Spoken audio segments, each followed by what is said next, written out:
Where's my purse?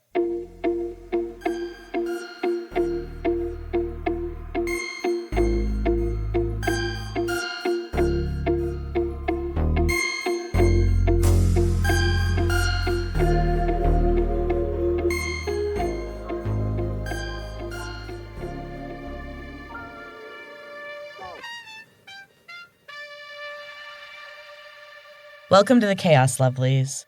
And it has been utter chaos lately. I have found that trying to live a true life is not always a kind one. How do I make this make sense? I have had to take a long, hard look at myself, and I've had to accept some things that I have been fighting and denying for as long as I can remember. My weird ADHD brain made me an outsider from the very start. Even as a baby, apparently. There are lots of layers to all of this, but for today, let's just stick to the neurodivergent brain part.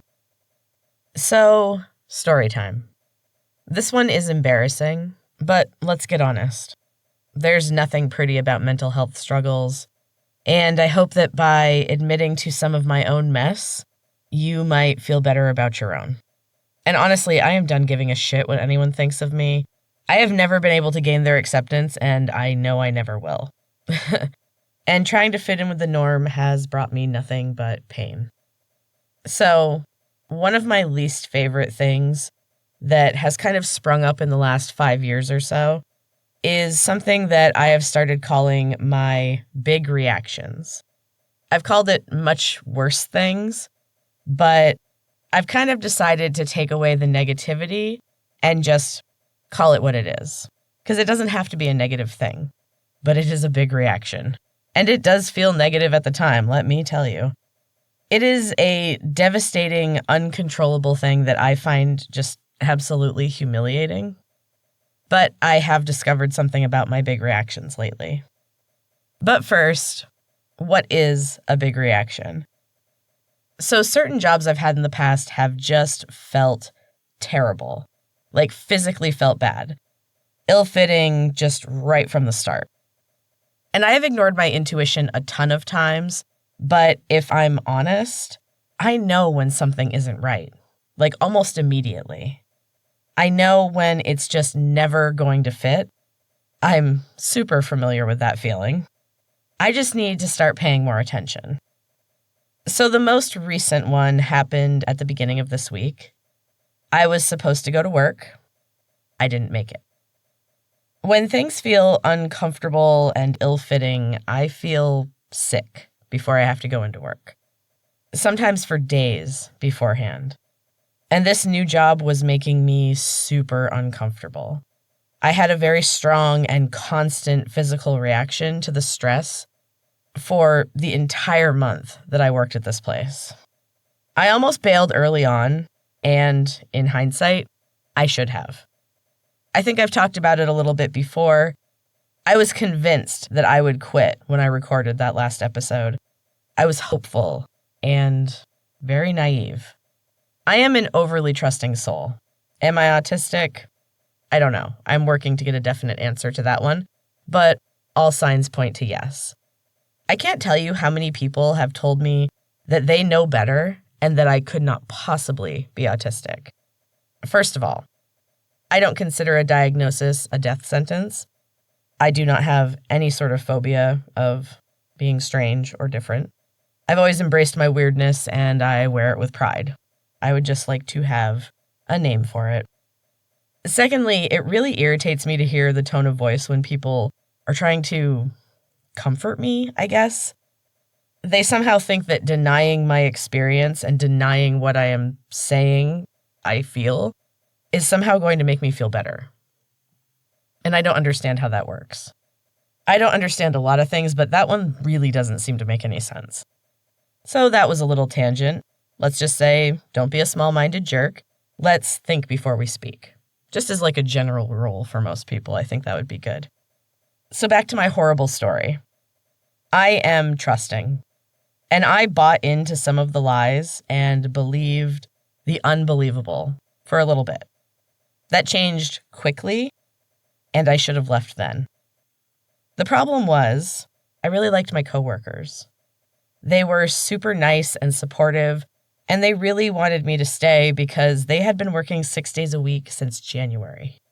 I was going to provide them with a 2-day weekend. And honestly, this is where I feel gross. I wish I could have stuck around and helped them out. I really wanted to. But it just all went bad. First, the number of uncomfortable things my boss had done and said was growing at a scary rate. I was super uncomfortable when I had to work with just him, which is what I was going to have to be doing, in the future. But I thought maybe it'll be okay. It's 2 days a week. It was Monday and Tuesday, so I could do it, get it done, have the rest of the week, even though I spent most of the week panicking about going back to work. Anyway, I was really trying to make myself believe that somehow this was going to work. Meanwhile, my gut is just screaming for attention. I knew deep down that it wasn't right, but I was trying so hard to, be a real adult. It always feels like I'm putting on a character. I have never felt like a real adult. And maybe I'm not. I don't know. So here's the thing. When I ignore the first big reaction, the next one is going to be bigger.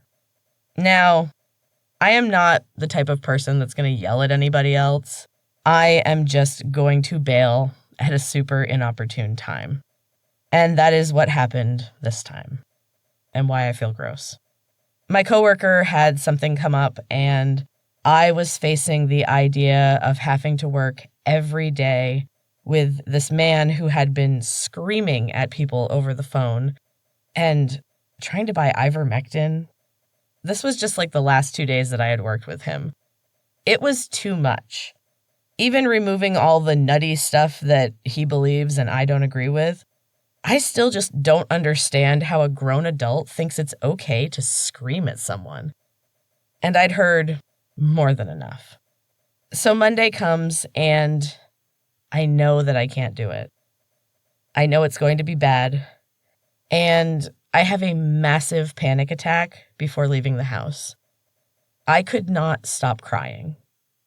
That's one of the things with the big reactions is when I cannot stop crying. How do you go to work when your face is just leaking nonstop?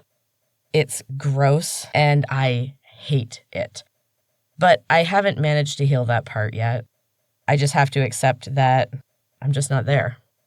It sucks, but it's true. And until I can fix those things, I have to accept that these things are going to happen, especially when I'm ignoring my gut and not taking care of myself. So, needless to say, I ended up calling in. And he screamed at me, swore at me, and then hung up on me. I started crying so hard that I had to pull over on my way home. I haven't had an adult scream at me in a very long time, and it was just wild. And it did kind of make it a little easier. I felt guilty about not being able to help out my coworkers, but fuck that guy. Nobody's gonna fucking yell at me. Give me a break. I also I do feel guilty, but I also have to be realistic about things too.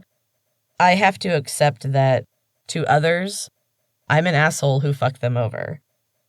I can't say that I love it, especially as someone who has always been a people pleaser and is used to accommodating others over her own comfort. And if I'm still being honest, I just don't want to do that anymore.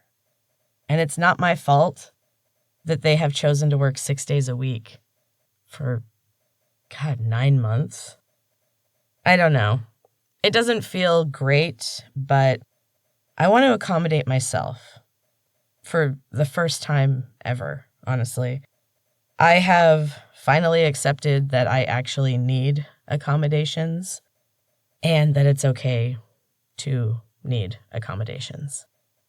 And even knowing that I am neurodivergent, I have still been trying to fit into neurotypical standards. And it's a losing battle, let me tell you.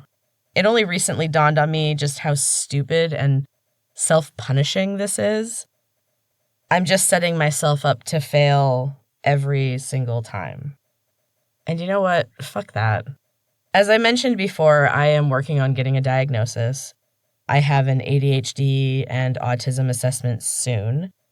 Part of the paperwork that I had to do before the first appointment was a test that would kind of give you an idea if you might have autism. Just kind of a brief initial thing. And, yeah, I'm neurodivergent. No question about it. So I am very curious to see what this assessment is going to find. But anyway, I did this test, and this was one of the things that was just spinning in my mind that morning before work.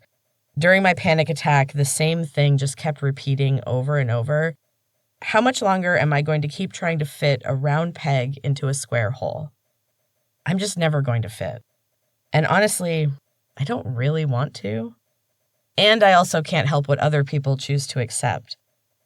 I have different boundaries now. I have boundaries, period. And I can't go back. Not after feeling this freedom. So, yeah, there's some guilt, but mostly I just kind of feel free and so much better. My stomach has finally chilled out, and I need to remember that I always know when something isn't right. And I just need to listen better to my gut. So you can judge me if you want to for this story, I understand. But I also know what I need to do to keep myself even and happy. And I just can't sacrifice it for other people, because you can't do anything for other people, really, to make them happy. They have to do it themselves. And I can't make that choice. So, moving on from that, the next thing I wanted to do was an honest assessment of jobs that I've had in the past that I have enjoyed. I picked out the reasons that those jobs in particular worked for me, and then I also took an honest look at myself. I have been fighting for so long to be a square peg, and it just doesn't work. It isn't me. I am forever going to be a round peg. I need to stop abusing myself and just accept who I truly am. So with all of this in mind, I got inspired. I have accepted that my skills just lay in an odd little niche, and I'm just going to have to find a way to make it work. I've decided that I'm going to offer a class that is gentle movement and yoga. I have always loved teaching, especially yoga, and honestly, I could use a set weekly time to ground myself as well. I know that the last time I was consistently teaching a yoga class was one of the more peaceful times in my life, from a mental health perspective. So I think the most mind-blowing thing about this whole job fiasco was that I realized kind of all of the sudden that I don't think I want to sell weed. In the past, I have always had jobs that benefited the community in some way, and it kind of used to be a requirement for me that I had to feel like whatever I was doing, I was putting some good out into the world. I think the world definitely needs it. And that last job offered me nothing. I know cannabis has a ton of benefits. I have benefited from it myself. But I wasn't helping those people. I love the plant. I would love to study it and discuss it. And I would love to get involved in the medicinal side of things. But selling it just doesn't feel right for me, which is surprising. And it could just be the vibe of that specific place, but I'm not sure. And for now, I just don't think it's what I want, which is really just something I never would have expected. On the other hand, helping people develop their bodies and minds has always been super rewarding. And I guess that's a non-negotiable for me. I'm a helper. My hero when I was growing up was my great-grandmother, who was just the kindest, most loving and caring woman. And she gave so much to her community. And she was adored for it. I absolutely idolized her, and I've recently realized that some of her goodness has actually rubbed off on me. Every once in a while, I get a glimpse of it, and it makes me so happy. Now I just have to find a way to balance realizing that I am a good, kind person with the fact that I just fucked over some people. Wish me luck on that one. So to end on a more uplifting note, let's talk about words and quotes.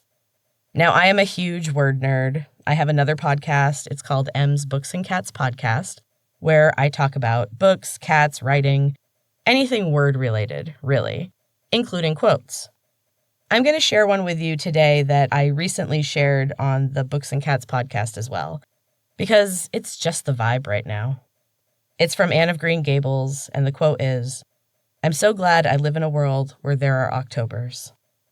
I'm in Vermont, and the foliage is at peak right now. It was a great year for it, and it is just absolutely gorgeous. I am thankful every year that my normal, just everyday driving to run errands or whatever involves such a gorgeous backdrop. I'm born and raised in Vermont, and I still take pictures of the leaves. And I got some really good ones this year. So that's all for this episode, lovelies. I hope you enjoyed the tale of the chaos that's in my life right now. It's horrible, but it's funny too, and I can see that. I hope you have a beautiful week.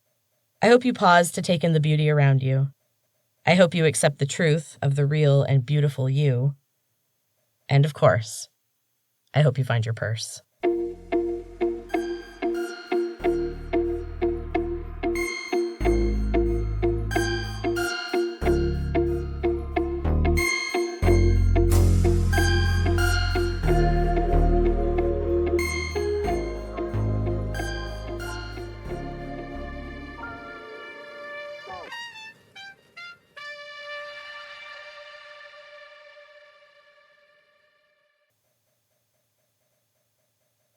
A FrappMedia production.